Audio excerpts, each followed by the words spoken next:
So the list of stocks that are trading at over 40 times their forward earnings, and they've not been performing, in fact. Varinder, run us through that list.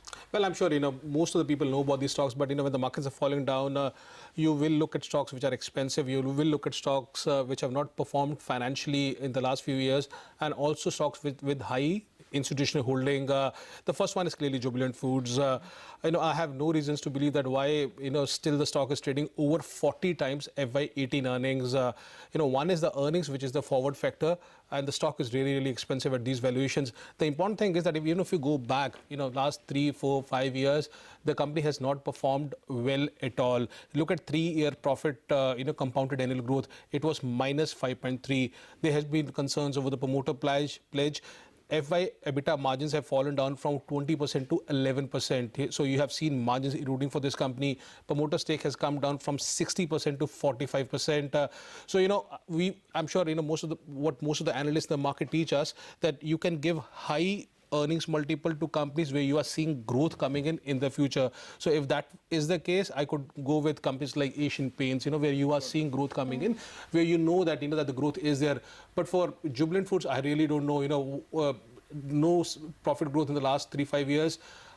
Margins have come down from 20% to 11%. And again, going ahead, the only trigger is the volume trigger. If the volume happens for this company, which again, because of this demonetization, everything looks dim in that case. So 40 times earnings for a company, and the return on equity, of course, for this company is also low.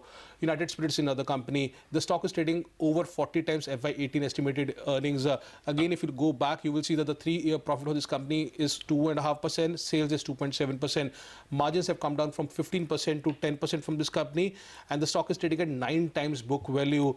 Of course, we all know that the triggers for the company, Diageo stake sale. Diageo one day thinks of that, okay, I have to make an open offer at a higher price and all. That could be a trigger, and the volume growth, which people are saying. But again, this company is fighting with so many elements, whether it's the prohibition which is going around in many states, whether it's whatever, most of the things which are going on. So, again, when you know that some of these companies can't grow over 20% or over 15% the next 2 or 3 years, over 40 times is something which people will think about, and of course high institutional holding. And the last one for me could be Siemens. Siemens again, a great pedigree, great company, but the numbers has not been coming. Trading over 40 times earnings, book value, the stock is around 5 times book value. 3 years sales CAGR is minus 1%. 5 years PAT growth, if you remove the exceptional, is minus 10%. So EPS, which was nearly 30 rupees in 2011, is down to 17 rupees in 2016. Margins, has come down from nearly 14% to 11%.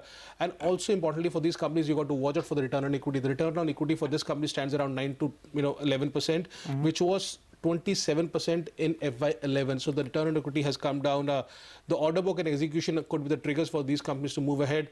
But again, when you don't see a growth of over 15-20%, somehow you don't feel comfortable with giving a 40 times, 40 times earnings multiple to some of these companies. Okay, fair enough. Thanks, Varinder. Very interesting details, and the fact that 2 out of the 3 stocks are consumption stocks really stood out. But thanks very much.